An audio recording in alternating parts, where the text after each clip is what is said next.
welcome to Drapers Connects. My name is Emily Sutherland and I am the features editor of Drapers. Since 1887, Drapers has been the fashion industry's Bible, bringing our audience business intelligence, breaking news and the latest product trends across multiple platforms, including print, newsletters, social media and online. Drapers Connects is a new series of digital events and virtual content, connecting industry via Q&A discussions, panel talks and live webinars. It brings together the best speakers from across the industry, from high street CEOs to award-winning independent retailers and emerging designers. You can browse the Drapers Connect schedule and register for future events by visiting drapersonline.com/connects. If you're watching live on Zoom with us today, please feel free to ask questions via the Q&A function at the bottom of the screen, and we will do our best to answer your questions. Today, I'm incredibly excited to be joined by Christopher Raeburn, sustainable pioneer, founder of Rabin and the creative director of Timberland. Rabin's remade, reduced and recycled model has become a blueprint for sustainable fashion brands. Since it was founded in 2009, Rabin has become one of fashion's leading sustainability lights. This week, Rabin was also announced as one of the winners of the Drapers Sustainable Fashion Awards. So Christopher, thank you so much for joining me today. How are you this afternoon?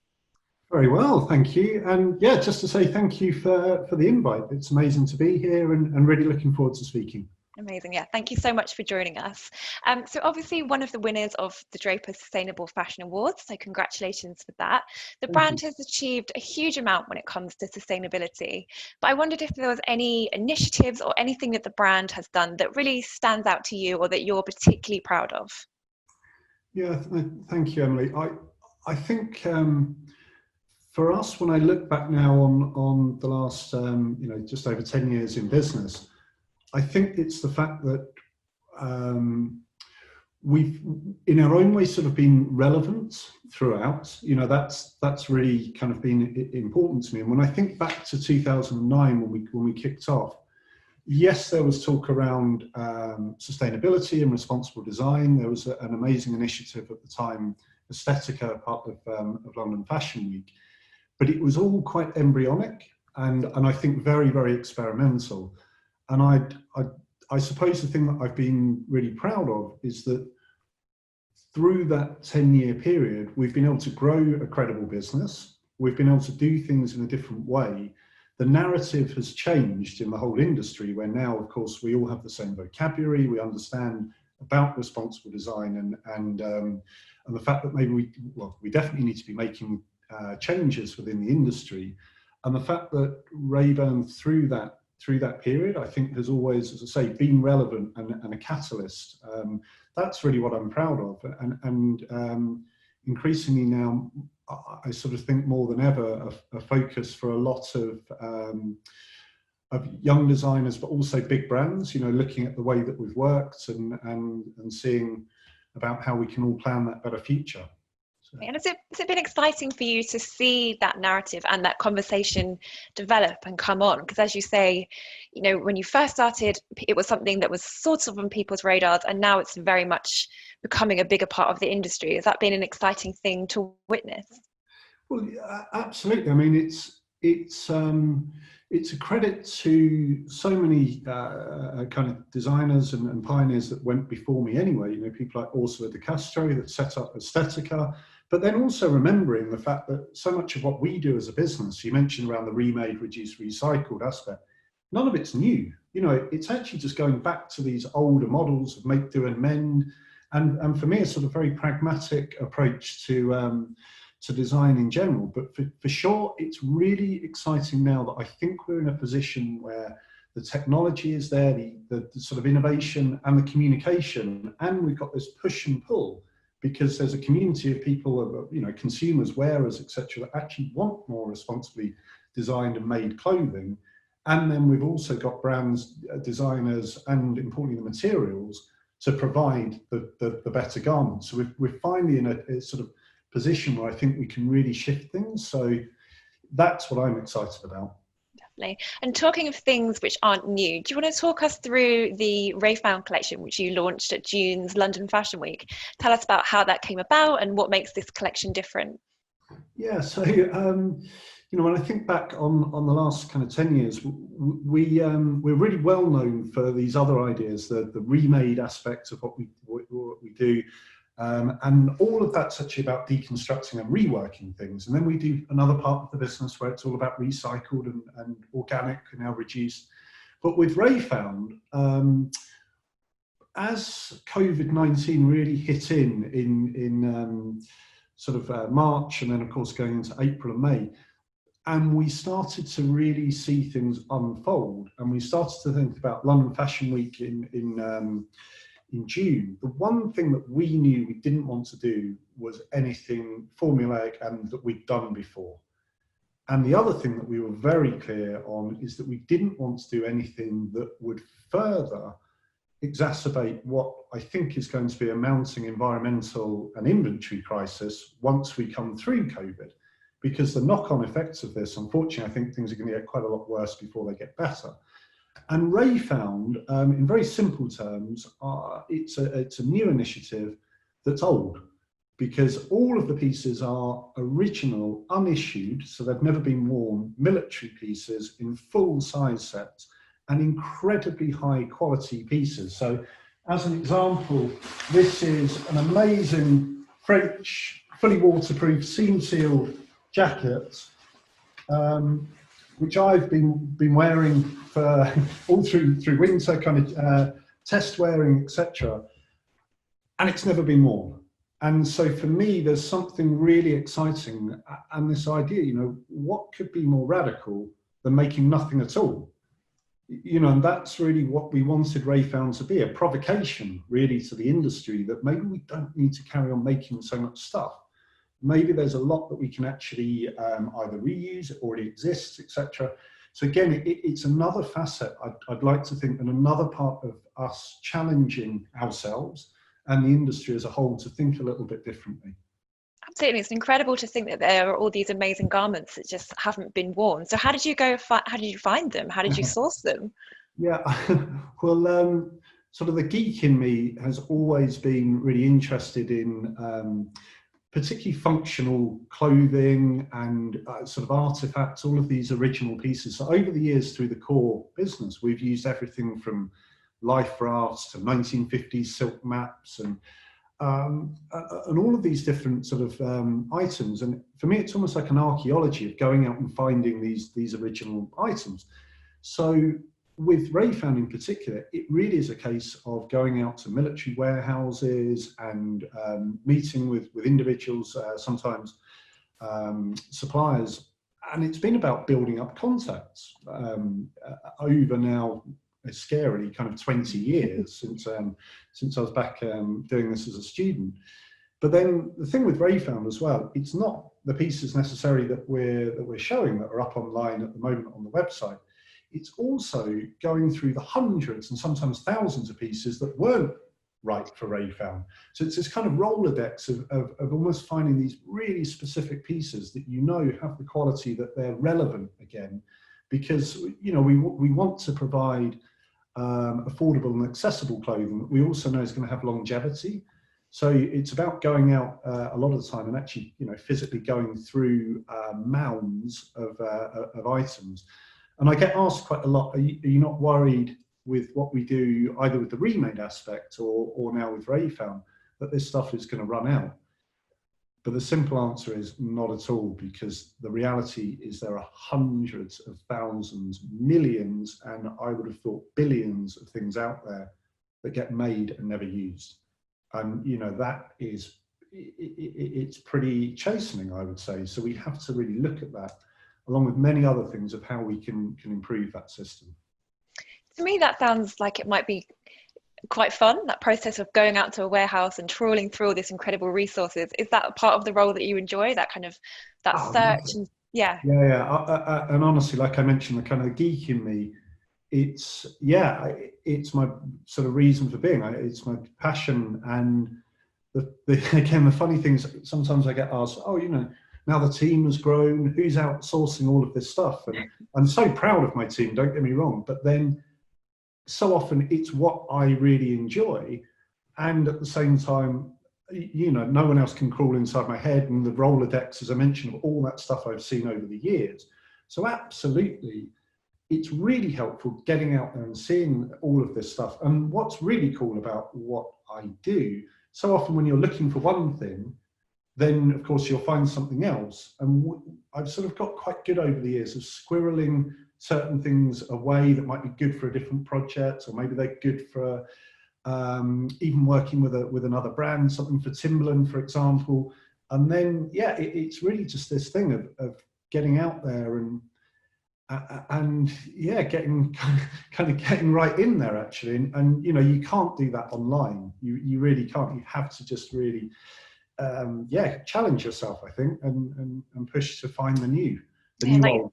like you say, it must be such a source of inspiration as well. I know that you've been involved in London Fashion Week kind of in various forms over the years. How did you find June's first digital event? Yeah, it was a really interesting and for us very successful venture back into London Fashion Week, because actually on our 10th anniversary, which was back in January of last year, we did our last catwalk show, you know, a relatively traditional catwalk show. And at that point we said, you know, thank you, because the support that we've had from London Fashion Week, the British Fashion Council, etc., has been incredible. But then B, we are going to try things in a different way. So the interesting thing for us is that we'd reapplied to show at London Fashion Week in June, actually back in January this year, so way before COVID. And our concept was around doing something that would be digitally first anyway.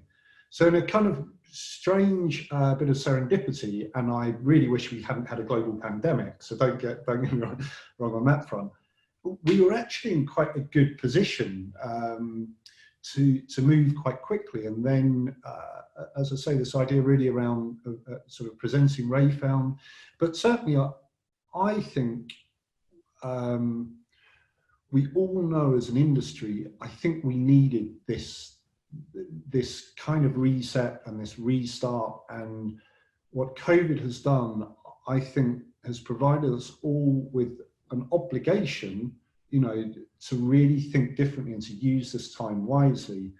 And I think back to the original question there with June in particular, it's been amazing to see so many different brands, big and small, young designers adapting in a really different way. And what I'd like to think as well is that perhaps for any of the younger graduates or designers maybe about to start out, all of a sudden it's really, really leveled the field as well, because it's allowing accessibility to any individual, and you know, more than we ever saw before, and also just I think a more willing approach to collaborate and to partner and to work in unexpected ways than we've ever seen before. So no longer is it necessarily the brand or the individual with the most money that can provide the best you know, presentation, etc. Now all of a sudden it's maybe the one that thinks a little bit differently and that's able to then spark that conversation in different ways. So I was really, really excited and can't wait to see how it will develop. Don't forget, if you're watching live on Zoom, to ask us as many questions as you like. Really difficult ones. Really difficult. Really hard ones for Christopher. Just wanted to come back to something that you mentioned there, which I think is interesting, which is about how the pandemic and COVID-19, and how have you seen the pandemic change the industry's attitude towards sustainability? Are there different conversations happening out there now in the industry? Yeah, I am. The first thing to say is almost to reiterate what I said earlier. My biggest concern about sort of COVID-19, other than the obvious, you know, reality that this is a very serious situation that we're in, I have big concerns around the environmental and inventory crisis in particular that will be coming out of this, along with the now deep dive we've gone back into single-use plastics again. When you think about all of these gloves, those masks, all of that stuff again that is being used on the billion, you know, sort of daily. And I think that as companies react, I really hope that they're not just going to have a short-term sort of view on just stabilizing the business, but they're also really going to be looking, you know, at the long-term thing of how we can truly move the industry into being a much more positive force for good for both planet and for people. Because I'm as I say, I'm concerned, but I'm also inspired and excited that at least now we've got the right ingredients, you know, because I do think, as I mentioned earlier, we've got the materials, we've got the innovation, we've got a game plan. It's just the fact that can people really pull that together when they're also fighting for jobs and businesses and all the things that we know. You know, it's a difficult situation.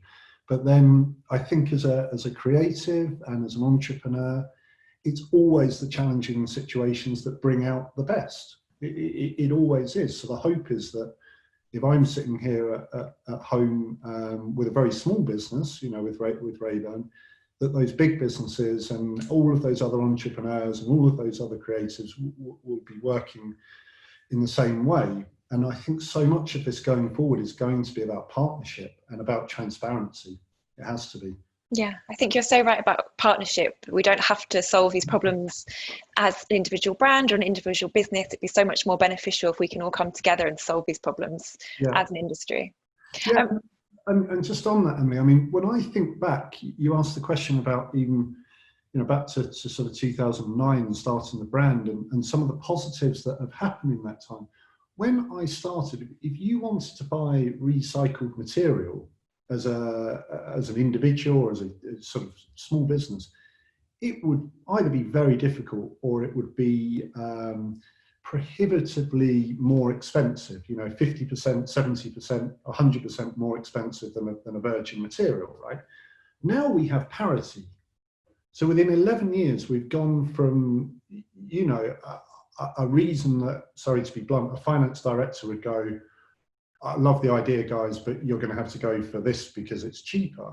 So now a position where at least we have an opportunity and a parity and a reason to do the right thing at every stage. And that's happened through partnership. You know, it's happened through big sportswear brands and through pioneers and through environmental brands, etc., all working together. And then all of a sudden it scales of economy. So if we use that example, and then we start to think about other materials and we start to think about even other industries and service industries and tech, and, you know, if we all start to shift in the right way, buying responsible electric, you know, all of those things, and it just gives us all that opportunity to actually then plug into materials resources that are already much better. So that's kind of my hope in all of this. Yeah. And we have had a question from the audience, which I think relates quite nicely to some of those things that you've just mentioned. So somebody has asked that sustainable fashion can come with a higher price point.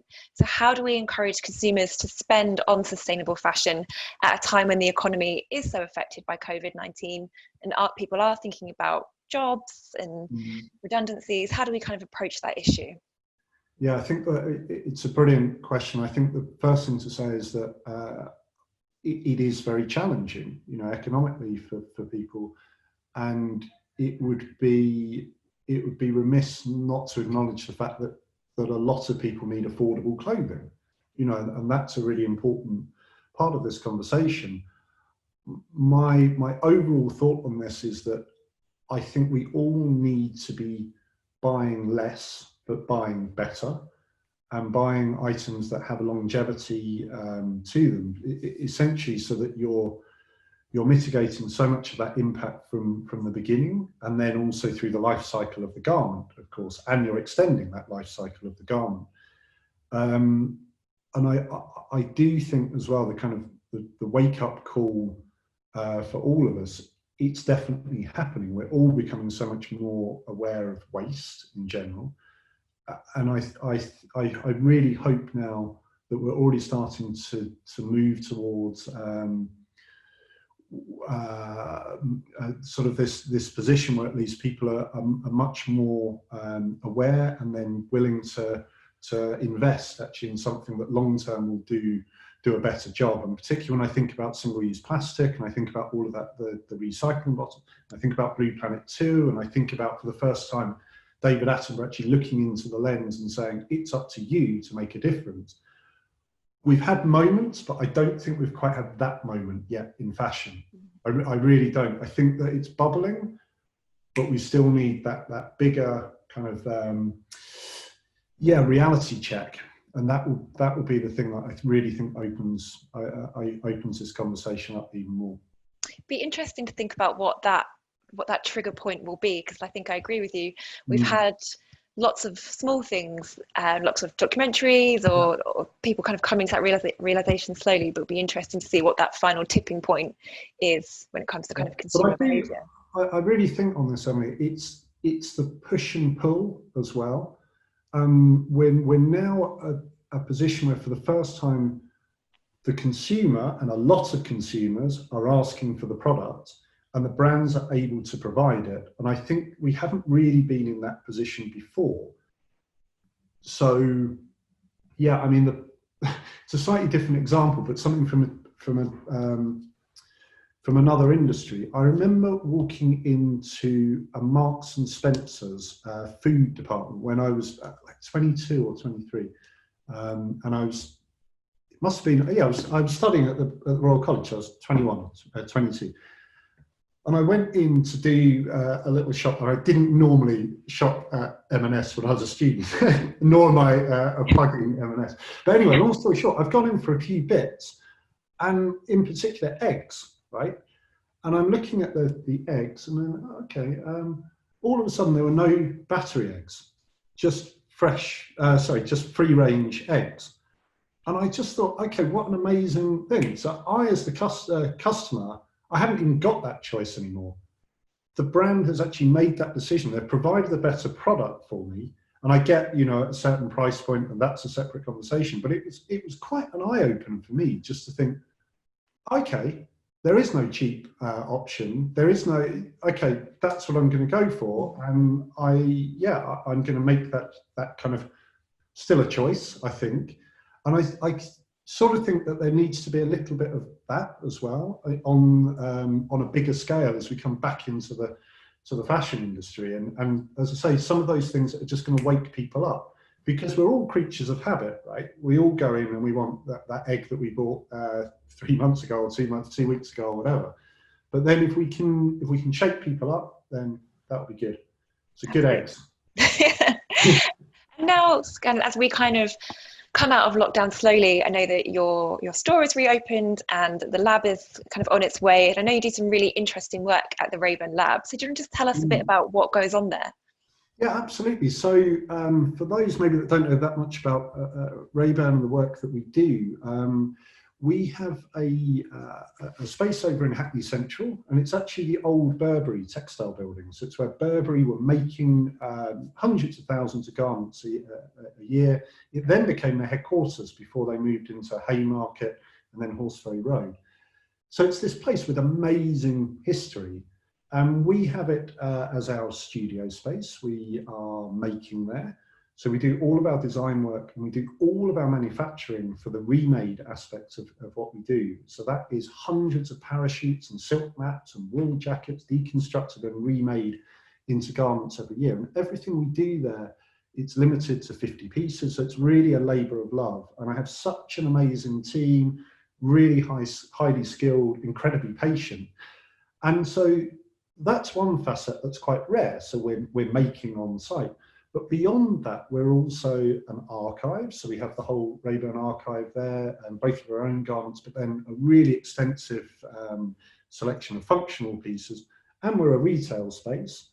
And then we're also a community space, because we do a lot of workshops, we do tours of the space. And so for us, it's really about this kind of multifaceted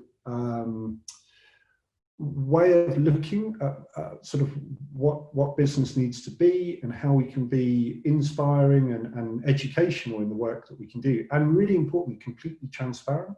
So the whole space, because it's an old factory, we're very fortunate to have these big old windows on either side, so people can physically see in from every angle, And then we encourage people, if you want to come in, we're open to the public at the moment 3 days a week, Friday, Saturday, Sunday.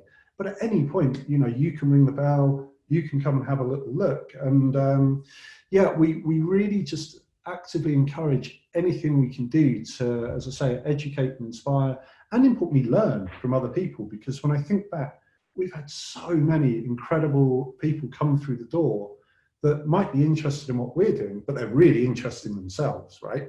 So that, again, it's this really healthy kind of creative dialogue that we're all about. Absolutely, it's kind of back to that push-pull that you were talking about before, and learning from each other. Yeah, absolutely. Definitely. And I know that, as well as obviously all of the work that you do at Raeburn, you also are the creative director of Timberland. So why did that role appeal to you, and how do you balance obviously having your own brand and your own business with what is a big role at a big brand? Yeah, so Timberland, I really couldn't be prouder to sort of be in that role. I've been working now as Global Creative Director since October 2018.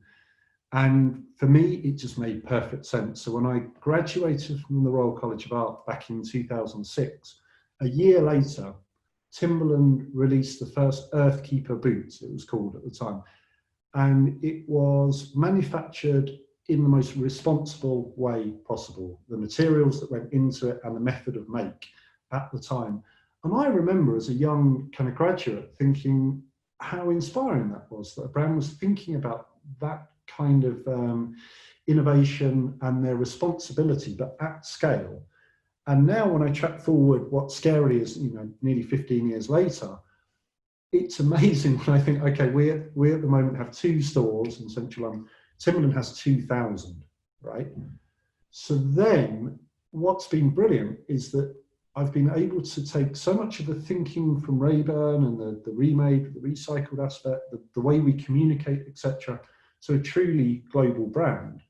And what was so inspiring is that there was such a willingness, internally anyway, to change and to really become a lot more progressive. And ultimately, what really makes sense about all of this is Timberland have a tree as their logo. You kind of forget it because you know it so well, right? But it's a company that already is doing amazing things. And now the cool thing for me is to be able to truly work and make a difference on a global scale. So everything from our commitments, and it's a really important thing, commitment, 50 million trees in the next 5 years, working a lot around regenerative agriculture. So again, people and planet positive. And it feels really good. It feels really balanced. And I won't say that the sort of balance of work life is absolutely perfect at all points, but it's an amazing company to be working with. How do you communicate? So talking there about trees and the regenerative agriculture, how do you communicate what can be quite complicated ideas in sustainability and quite complicated concepts? How do you communicate that clearly to both customers at Raeburn and at Timberland? Well, I think it's again about transparency, and it's about trying to break things down clearly, and also making sure there's a lot of information online in particular. So people want to dig in, they want to fact check, then everything's there. And particularly when I think about Raeburn, our ethos, I'd like to think, is very clear around this idea of remade, reduced, recycled, and the sort of statements of what they mean. But I think what's been so encouraging as well is that, again, in that last 10-year period, the dialogue has changed, the narrative and the vocabulary, I think, has become a lot more known to all. So people do know the difference between a recycled material or a reused material, etc. So we've certainly found that it's certainly a lot easier and a lot more accessible, I would say, now than when we started. But then the other thing in all of this, kind of the elephant in the room for me, is that so much of it, of course, yes, it's important that we're designing, we're making in a responsible way, but the product still has to look cool, right? You still have to walk over in a store or department store or whatever. So for us, it's still always been design-led first, and then with this complete foundation of responsible thinking. And I almost see that it's our obligation within Raeburn, and the same with Timberland, to make so many of the choices already for the customer around the right materials, around the right method of make, etc. But then to make the product that's still, really relevant and cool. And that's where then I think the whole thing becomes much easier, because it's very difficult if you're trying to communicate around something that might be incredibly innovative. It might be doing all the right things, but ultimately if it doesn't look good, then the customer's going to be like, so it's about finding that right balance, I think. Yeah, absolutely. And It's then fashion, and it has to come back to product at the end of the day. Yeah, absolutely. And it's more competitive than ever. And there's a lot of good brands doing a lot of good things, which is great. But then you also need to be able to cut through on that. And I think just kind of keeping it simple, and also keeping yourself accountable, I think is really, really important in all of this as well, and being transparent and just trying to help each other. Definitely. And the industry has made progress on sustainability and being more transparent, but we have still got a ways to go. So where do you think the industry can and should be making progress? Yeah, I think you're spot on, Emily, to say that we're definitely making progress. But as I look to now the future, and I think around this clear opportunity to almost think in three buckets, right? If we think we can make things that are recycled and recyclable, so generally synthetics, we can make things that are biodegradable and that can go back to the earth and actually be potentially planet positive. And I know this is very simple. And then we can make things that are repairable, or long lasting and repairable. If we start to think about things in those buckets, then for me, it becomes quite an easy kind of way to focus, I think, companies, because you then start to think, well, there's a lot of brands out there that primarily work just in synthetics. And there's a lot of brands actually that primarily work in, at the moment, cottons, but those cottons could be a lot more positive. They could be got certified, or organic, all of those sort of things, regenerative. And then actually just making better products in the first place anyway. So, I mean, that would be my challenge. But then, as I say, mentioned earlier, my sort of hope in all of this is that we're really in a position where it's now becoming inexcusable to kind of make the wrong choices, for better words. So I think that's the next step. We've had a lot of questions from the audience come through, so I'm going to throw over to some of them now. If you're at home sitting on your question, please do send it in. So somebody has asked, they're a small brand owner and they're looking to become more sustainable on a smaller budget. They're wondering if there are kind of a couple of key areas to start or initial things to focus on that they can do as a smaller business. Yeah, I think obviously without knowing what the items are they're manufacturing, but I think if you can look at your materials in particular and try to focus on fewer materials and then making the right choices in those, so it might be a recycled PET program that can work for your outerwear and it can work for your accessories together, and really trying to focus on again kind of doing less but better and making it last longer, I think, is really key. And then the big thing, if you are starting out, it's so much easier to start in the right way than it is to get 2 or 3 or 4 or 5 years into a business and then have to try and change everything. So thinking from the off about the energy that you're using or the way that you're banking, quite sort of serious things, but if you get them right to begin with, then I think it just stands you in such good stead. Those are hopefully are helpful. So to say it's easier to start in a good place. And Christopher and I have spoken previously in a piece that you can read online on the Drapers website now. And somebody from the audience has raised a question about something we spoke about in that piece, which was this idea of making items that are more bespoke or customized for shoppers. So instead of a customer walking into the store and kind of hoping that you've got a product that they like in the right size, you kind of already, it will be done for them. And they just wanted to know how that will work in reality and to kind of talk about that idea a bit more. Yeah, absolutely. I mean, that was, I think back now, yeah, we've spoken a few times over the years, and one of the things I've always kind of grappled with is just the way that the industry works at the moment. And just to put a bit more context on that question, what we do at the moment fundamentally doesn't make sense, because we deliver spring collections in December or early January, when of course it's cold. And then we deliver winter collections in July when it's hot. And we sort of, first of all, we've got that topsy-turvy, and then we deliver all of this stuff, right? And we put it in physical spaces around the world, and we hope that you come in and you want the blue jacket in, and we've got your size, and I want the red jeans, and the whole thing, you know, the level again of sort of risk on that, it's phenomenal. So if we can move towards this position where we are being more reactive to the real needs of customers, and in simple terms, I think it has to be about kind of global localization. It has to be about us moving towards this slightly decentralized thing of just putting all of our stuff in a few key areas and then everyone comes in. So then actually it being smaller locations and more locally made, and having that opportunity to then make for the customer. But make no mistake, that would come at the cost, of course. You know, I'm not, again, thinking that this is going to be easy, but on a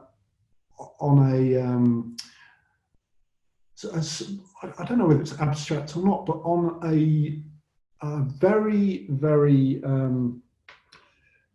specific case, when you think about Savile Row, and the fact that this is exactly what happens, an individual will go in and actually have an item made for them, but not just for now. You know, that suit or that item, invariably it's made with bigger seams as they inevitably kind of grow as they get a little bit older. You know, it can be expanded and shaped with them.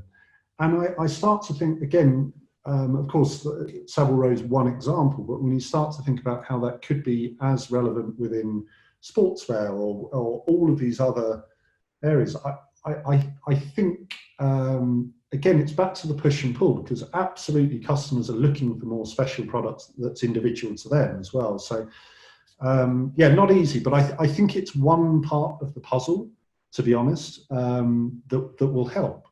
Because again, if you can actually make a garment that then it's specific to the individual, the emotional attachment that you have for that piece, you know, it's so much higher, and so therefore absolutely you will keep it for longer. You know, again, the impact of that piece is yeah, really reduced. Definitely. And a question on kind of consumers' attitude. Somebody has asked if you ever have any pushback from shoppers when it comes to reused pieces or the refound collection, kind of that perception of them being old clothes, and how do you communicate about them in a positive way? Yeah, it's a really good question, and one to answer perfectly honestly. Yes, some people do have an objection to it. We will still be questioned, oh, well, if it's a recycled material, or indeed, why isn't it much cheaper than something made from a new material? There's an expectation there without knowing the impact of the supply chain or anything else. And I think that dialogue's really healthy, because the more people kind of questioning stuff and challenging stuff, and even, you know, to use Rayfound as an example, we've had people actively saying, but I can go and buy these pieces on eBay, right? And so my answer to that is brilliant, fantastic. That's what we want everyone to do. Get out there, get searching for amazing pieces that already exist. What we're doing is hopefully promoting and provoking the conversation, and then, you know, letting people flow with it. And I suppose as maybe as I've got a bit older, and certainly even within this sort of COVID time, we've used back in April, we used Earth Day almost as this digital away day where we thought, okay, what's the future for Raeburn? It actually became a week, and we started to really think about what a sort of rethink and a restart, and then a complete reset for us actually really meant. And one of the things that we actually actively said is we want to be bolder, and we want to be more disruptive in the way that we're communicating and the way that we're operating. Because in the right way, and I mean it really politely, sometimes I think we've been a little bit meek, you know, and people go, oh, you know, Raeburn's doing nice things. But actually, I think we all need to be a little bit bolder about all of this stuff, because we can't keep doing what we're doing as an industry. So I would love that if more people are saying what they do and don't like, and they're reacting accordingly, and going from there. So I'm sorry, that was a really long answer, but it was a really good question. So no, yeah, if people come to you with questions or say, oh, well, why isn't this cheaper? Then, like you say, that's a chance for communication and a bit of an education piece and a dialogue about these materials. Yeah. There's been a lot in the news this week about workers and transparency of supply chains and fair wages. So somebody watching has asked, what is your view on fair wages and kind of transparency across supply chains? Yeah. So my view, whether it be with Rabin or Timberland, if you're starting a company, or indeed if you are a bigger company, that you need to be getting out and seeing your factories, you know, in person. Obviously, that's a bit more tricky at the moment, but it's something we've always been really proud of within Raeburn. We do a lot of our manufacturing, as I mentioned, actually in-house on the remade aspect, so I can tell you categorically we're doing all the right things. But then also within London, Portugal, on our jersey products. But it can definitely be a challenge, I think, for a smaller company. But then whether it be with material or with obviously workers' rights, etc., a lot is audited, and there are certificates, etc. And I think it's something you need to be really aware of and very responsible about. And it's certainly something we've been doing. And one final question. Somebody has asked, what is your view for retail for the rest of 2020? Do you think things will go back to normal, whatever that is, after the impact of coronavirus? Well, because the question specifically mentioned 2020, I don't think there'll be any return to normal, as it were. I mean, frankly speaking, for us as a business, the idea of returning to normal as a whole doesn't make sense, because it didn't really make sense before COVID. And again, like I've mentioned a few times, what we were doing as an industry. But with retail specifically, I think unfortunately it's going to be very, very challenging. You know, that's the reality. And we know here in the UK, there's a lot of current government support that won't be there come October. And I think, unfortunately, the knock-on effects of COVID are going to be very serious and very long-lasting. And certainly, I think this is going to be knocking into 2021 and beyond, in honesty. And I think as well, I don't want to end this all doom and gloom. We're still at a point where globally, we're actually not at the height of COVID-19, right? So unfortunately, the knock-on effects of this are really going to be very long-lasting. Thank you very much. I feel like we could talk all afternoon, but we are out of time. So thank you very much, Christopher. That was really interesting. Okay. Don't forget that you can go to the Drapers websites, go to drapersonline.com/connects to see what other events we have coming up soon. Thank you very much, everyone, and have a lovely afternoon. Thank you. Thanks.